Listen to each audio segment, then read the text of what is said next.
Hello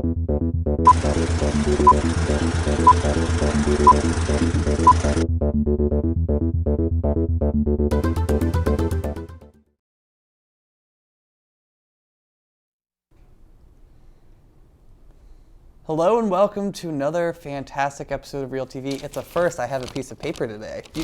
You're like, hi, welcome back. We're gonna do like, this is ReelTV. This is exciting. And today we are going to be talking. So the SpongeBob movie came out last weekend. Yep. I haven't seen it. I am dying to see it. I haven't seen it either. It's been 10 years since the first SpongeBob movie, and today we're going to talk about our favorite SpongeBob episodes, which is kind of a weird thing. We never really do like lists on the show. I think we should though. I think we should more. I think we should incorporate lists more. I think it's a little too common, but whatever. I think. Okay, question, because SpongeBob has been around forever. Why do you think SpongeBob has had this long-lasting presence and popularity when so many animated shows like are really popular for a season or two and then they end up dying out? I think it's the writing. Like, honestly, it all comes down to the fact that it appeals to such a wide variety of kids. Like, it's got really simple humor that everyone can understand, physical humor, and then it's also pretty smart humor too for older kids and even adults or us. Like, I think it just reaches so many different people, and also there's a certain population, let's just say they live in Washington and Colorado, that really appreciate SpongeBob, and I just think that everything just put together, like, it's just very smartly written and just Wait, very what well was done. the whole state thing? Where were you going with that? What's legal in those two states, Connor? Okay, I was like really confused with where you were going for that.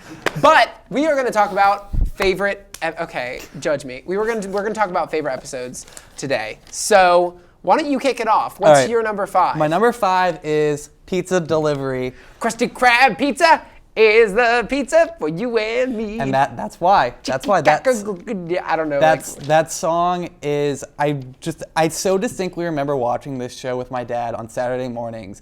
And that is one of the first episodes that I distinctly remember watching. It was just so good because, like, they build up this lore of Krusty Krab burgers and like everything, and then it's like, oh wait, but we're gonna do pizza because Mr. Krabs wants the money. Why did the guy reject it in the end? Because it was late or something? Yeah, it was late. Oh. Well, he ordered a drink, but he didn't get it. Right. I remember that. Yeah, I ordered a drink.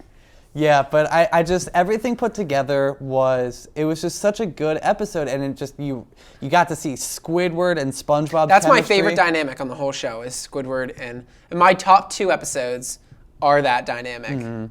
So, what was your number 5? My number 5 is the episode where it's winter and SpongeBob and Patrick get trapped in Sandy's tree dome, and they shave her fur. Which one of you fellers is the real Dirty Dan? I am. Like, that episode is so funny to me. Like, that's one of the jokes, just, the humor is so quick, so funny, so fast. There's so many jokes. And the, like, drawing styles, like, when they show, like, all the, like, different, like... And when Sandy's, like, chasing them, and she's like, like this, like, almost King Kong-like figure. I love that episode. All right. Next. All right, so my number 4 episode is jellyfishing. I'm really throwback on my SpongeBob episodes, but jellyfishing is definitely one of my favorites because just SpongeBob and Patrick and Squidward, all 3 of them are together, and they're just trying to get Squidward to relax and have fun and enjoy jellyfishing, and he doesn't at first, and then he starts to, and then he's injured terribly. And then he's in a wheelchair at the end, and then, firmly grasp it in your hand. Firmly grasp it! Yep. I had to look up I wrote it down. My number 4 is Frankendoodle. And it's the one where the artist, it's like, what? Number 1, bring a pencil. And he drops his pencil in the water. And then so it's essentially kind of like Frankenstein. SpongeBob draws this figure like him, and he sort of wreaks havoc on Bikini Bottom. And that's one of my favorite episodes where my favorite jokes when the Doodle Bob draws a bowling ball and he throws it and it hits Patrick and he like turns into bowling pins and then he's like, Finland! I don't know why that's funny to me, but I've always like really liked that. I always love just like completely unrelated jokes of Patrick. Like, Patrick just says things that make absolutely no sense. But they're always funny. Oh, they're always funny. They will always make you laugh. All right, so my number 3 is Hall Monitor. That's a good one. I forgot about that one. This is the one where Mrs. Puff makes SpongeBob the hall monitor, and SpongeBob like more or less deputizes Patrick. And the one reason I picked this episode is because I don't think I have laughed at so hard as the scene when Patrick is sent on his own and he's just going wee woo, wee woo, and then he gets terrified and then he just goes crazy. But I just remember watching that episode and just laughing hysterically. And every time I watched the episode since, I can't. Like every control animated show has myself. done that episode. Like Jimmy Neutron did it, and then Bob's Burgers actually just did Tina's the Hall Monitor, and they just did that. Yeah. But I like that SpongeBob episode. My number 3 is this is probably, I would guess, the most popular SpongeBob episode of all time, and it's Band Geeks. It's the one where Squidward has. That's not on my list at all. Really? See, I think that episode, it's at one moment it's hilarious. It's also like really sad, and it kind of gets the character of Squidward. I think that episode says more about him than any of the. I don't think Squidward's my favorite character, but I think like he's one of the more underappreciated characters. Like I think that he has so much to him that other characters don't, aside from being like the curmudgeon next door who like plays the clarinet.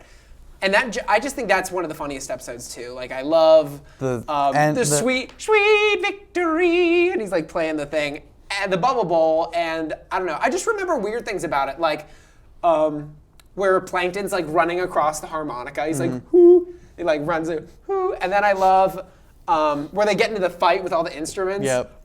Is mayonnaise an instrument? No, Patrick. Like I just think that episode, and it's one of the few episodes that is not in any way SpongeBob centric. Yeah. And I feel like there are very few in the whole series that aren't in one way, shape, or form. And that episode is all about Squidward. And the other one is the like Squidward Land one, where Squidward. Is that where he like goes to he like moves away, and then it's like they do the same things every day? All right, so next up for me is Rock Bottom, which is the one where... Is that... Yeah. Where he gets the candy bar? Yeah, I remember that one. Yeah, so they were...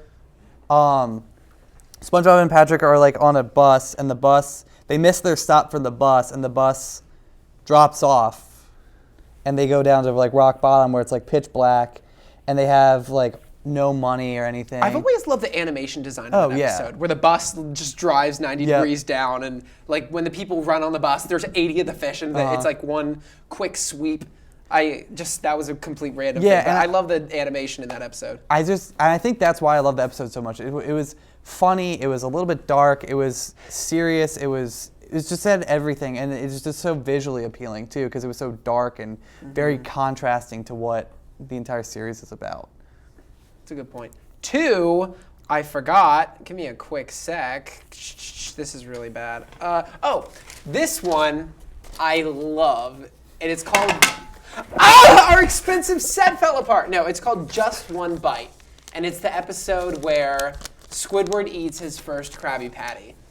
And one of my favorite jokes in all of SpongeBob is like when SpongeBob's like, but a Krabby Patty is the most beautiful. And he's like, has the angel wings, and he's like, and it's good for your soul. And then Squidward's like, in hell, he's like, I have no soul. Like, I just think like, and then he eats all of them, and they go right to his thighs. He's like, and then you blow up. Like, that episode, that's one of the ones where if it's on and I have to leave the house right now, I will wait 10 minutes, because that episode, and that has never happened. I made that up. But that's one of those episodes that just has always stuck with me, no matter what. So I love that episode.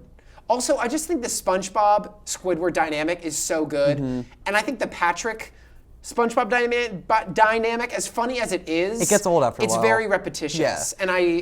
And my number 1 kind of is a lot like that one. So my number 1 episode is The Bubble Stand. I think it was the first episode. Is it the first episode? It's either the first or the second episode ever, but it's. Is that Bring It Around Town and? It's the first episode I ever remember watching SpongeBob, and I just remember sitting down with my dad and watching this because we had never heard of the show before. It was like, what is this SpongeBob SquarePants show? And like, so we sit down and we watch it, and that one scene where SpongeBob blows an elephant with his bubble. And Patrick's just so amazed, and he goes, "It's a giraffe." And I lost it. Like little 5-year-old me, because it came out in 1999. Like Kill it! No. But 5-year-old me was just dying. I couldn't stop laughing. Like even to this day, if I see that scene, I'll laugh hysterically. You know what I like in that episode? I like it where SpongeBob does the big bubble and then Patrick has to blow his and he's like, and it's all his spit goes through. I just thought I like that joke. And don't they lift up Squidward's house toward the end? That's a good one. All right, my number one episode of SpongeBob is Dying for Pie. And it's the episode where Squidward thinks that SpongeBob ate a piece of this pie that will kill him. So he feels almost guilted into giving SpongeBob the best last day of his life. So throughout the day, he spends the day with SpongeBob and they do all these activities. They dress like salmon and jellyfishing, and because he wants to give him the best last day. And at the end of the episode, and the concept was these exploding pies. I'm getting very excited talking about this. Was these exploding pies. And he didn't eat the pie in the end, twist. You've all seen these episodes. And he saves the pie, and he goes, I don't remember verbatim, but he's like, oh, I didn't even eat the pie. And then he trips, and this exploding pie blows up Squidward. And that is my favorite thing in any SpongeBob episode. The way that they did that just kills me. I loved that episode, and it's still to this day, that episode encapsulates so much of just what I love about it, the quirkiness of it, how random it is, and that they will do something so bizarre but so almost morbid, and it's just hilarious, and I think that's my favorite dynamic, as I said earlier. Well, as you guys can tell, SpongeBob is very near and dear to our hearts, both as 90s children and as just fans of animated movies and TV shows and just things. I think it'll last a lot longer. I think SpongeBob will, and even those old episodes, stand the test of time. They're not dated. They still hold up very well. The animation's a little bit desaturated, but that's about it. But anyway, stay tuned for more news, other things, fun, exciting. You should know what we're doing on the show, but stick around and we got some other stuff. So bye.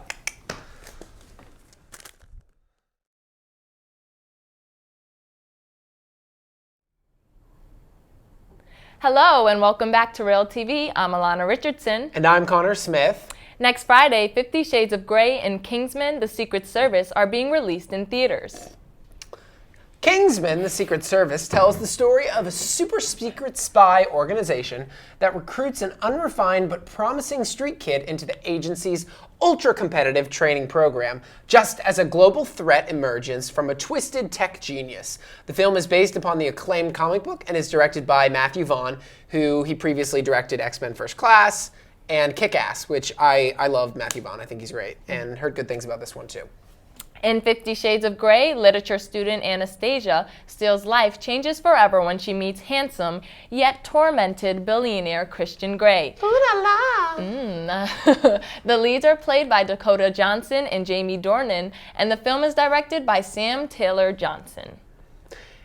And this Tuesday, Nightcrawler, Predestination, and Alexander and the Terrible, Horrible, No Good, Very Bad, blah, blah, blah, blah, Day are being released on DVD, Blu-ray, and video on demand. I actually saw that at the Dollar Theater near me. It was kind of cute. I kind of thought it looked terrible, but it wasn't too bad. Yeah, I saw the trailer a while ago. It looked pretty good. It looked like a funny, cute little kid movie. It felt like it was an hour long. It's super, super short. It's a lot of fun. Okay. And let's do a quick box office recap. The SpongeBob movie, Sponge Out of Water, opened to first place, bringing in $56 million. The Clint Eastwood directed drama American Sniper took second with $24.1 million. And Jupiter Ascending, the new Wachowski sibling film, took third place in its opening weekend, earning $19 million. And I think it had a budget of $176 million. So that's not good. Yeah, not doing not as bad as Mordecai, but still not great. And Seventh Son, who was in that? Julianne Moore and Jeff Bridges, that placed fourth with $7.1 million. Lastly, live action and computer animated comedy Paddington placed fifth in its fourth week at the box office with $5.3 million. So yeah, That's all we have here. I'm Connor Smith. And I'm Alana Richardson. Thank you.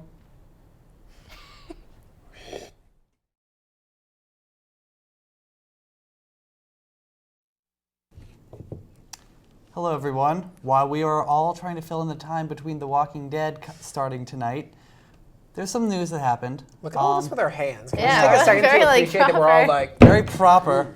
But first and foremost, my opinion, the most important news of the week was... Wait, who are we?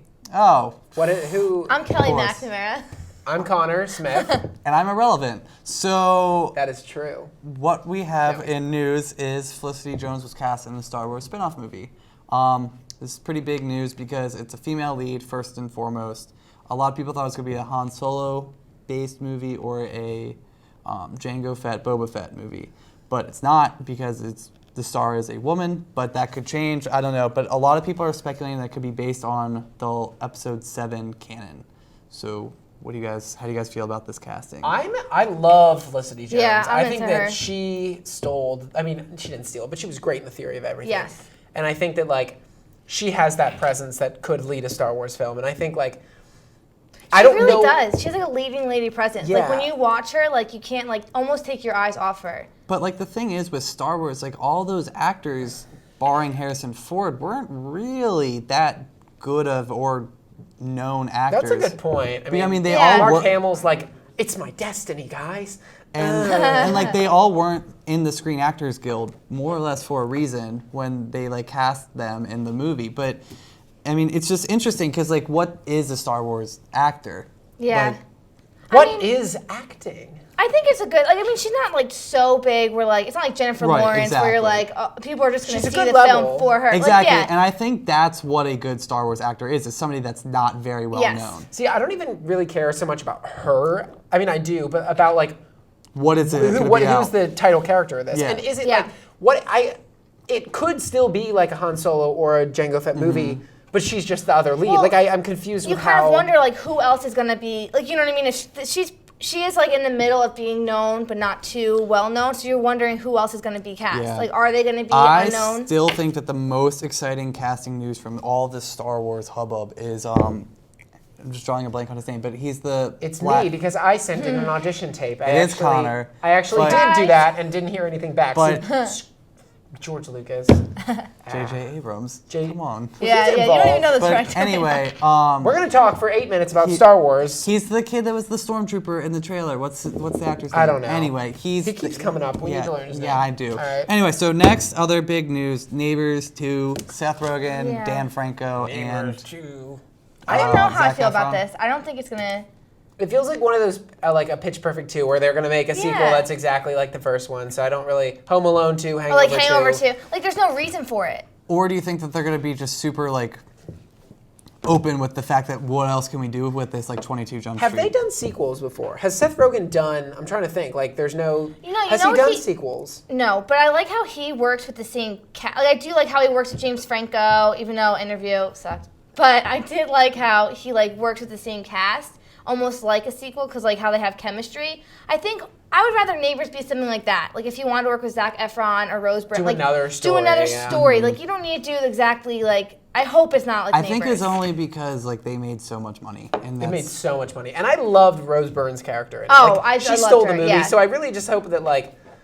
she And I'm comes wondering back. how much time, like, is a baby gonna be like 5 or 6 now? Like, how? Yeah. Like, is it gonna be? Because if it's like next year, like. Yeah. And the baby's one, like I just think like they need to take a lot of time to develop it because it could be real funny. I like but- Dave Franco in it. I hope he's in it again. I did See, like the him. concept of it is that it's a sorority, and Seth Rogen and his wife request the help of Zac Efron and Dave Franco and them to help them. So they're almost teaming up with the people from the first to get rid of this sorority. And I think it might be funny because you know how like they're the manly men with the blah blah blah. I Like, just, think if it's a sorority though, I know who they're going to be casting, or at least talks of casting already. It's I love her. Who is it? Jesus. Like, I love- I'm in, like- she's in Pitch Perfect. Fat Amy from Pitch Perfect. Oh, Rebel Wilson. Wilson. Yeah. Yeah, but I do love Rebel. I Who mean, doesn't like she's Rebel It's like Wilson? overkill though. But, Yeah, like, it's she's the in same character. everything. Same character. Guys, Super Fun Night was a great show. I'm kidding. It was No, canceled it after like wasn't. 10 episodes or something. Okay, I have next a cup news. from Super Fun Night though, so that's cool. There you Thank go. ABC. BattleBots. Before we flip out, Eric is a big BattleBots fan. It's all you. It's so cool though. It's robots fighting each other. They're coming back to TV. Brian Dunkelman from American Idol. Is it cartoon or is it? Yeah. No, it's I like, don't know what it's like- BattleBots is. It is real life people. And it was like, canceled? Yes. Oh, it's a reality show. Yeah, like super nerds create these robots that fight each other, and they go at it. And Brian Dunkelman, I the think- old host from American Idol, was the. Do you host think of it's that. gonna last? Do you think it's gonna last? Oh, I don't even care. If I just see one episode, I'll be channel is happy. it? Like, who's picking it up? ABC, I think like Okay. ABC or ABC Family. I don't know, Oh. but I'm really happy about this, guys, because this is also how MythBusters started. Adam Savage and Jamie Heineman submitted a robot, and there was one robot that was like one of those Fisher-Price like sandbox like ladybug things that would open up, and there was a saw in it. That was cool. Yeah, I think I know why I got canceled. Well, sorry, talking about BattleBots for a while kind of got me sleepy. But they're making a live-action Legend of Zelda movie, and I know nothing about Legend TV of show. Zelda. I don't- It's a TV show. I always thought Zelda was the green elf. No, that's Link. That's Link. So that means I'm completely unqualified to talk about Legend of Zelda. So I'm you really take it away. I'm really excited because Legend of Zelda is really cool, and it could be done really like awesome, like Game of Thrones style, but with magic. And Is it Netflix? Who's picking it up? Netflix? Netflix. Yeah. Netflix is, like, and, really like, kicking Netflix ass. is like, we're gonna do everything. Yeah. And they're like doing the great thing with is, it. like Ocarina of Time is widely considered one of the greatest video games of all time, and they can do You that. said it real storyline. fast. You're like, the greatest video game. Like, what video game was it? Ocarina of Time. Ocarina of Time. Is that a Legend of Zelda game? Yes. Oh, okay. And it's considered one of the greatest video games of all time, and I think that might probably be the basis of season 1, probably. But we'll see. We'll see where it goes. So, we don't have enough time. Give us like a 10-second. What is Legend of Zelda? There's a princess that gets captured by an evil guy, and then this little peasant man Goes to rescue her. and along the way he finds a sword. And then it's Master. It's like Mario meets Lord of the Rings. That's what I'm thinking of it as. Wrapping things up, Paul Blart Mall Cop 2 trailer came out. Oh, yeah, so that was a thing. Also, There's a the lot of Daredevil sequels. So I'm trailer done. came out. I'm done here because if we were gonna And talk we're about, good on ReelTV. No, but X-Men TV show. I'm really excited about that too. Who's picking that one up? I think Netflix. Netflix is just going Yeah, ham. they Because really are. Daredevil's coming out soon. But no, or is it ABC? It's either Netflix or ABC. How do you think it's gonna do though? Because like the movies are so good that like, do you think it's I gonna think be? it's gonna be like almost like one of those like X-Men of the Week type of thing, where there's gonna be like a core group of like possible like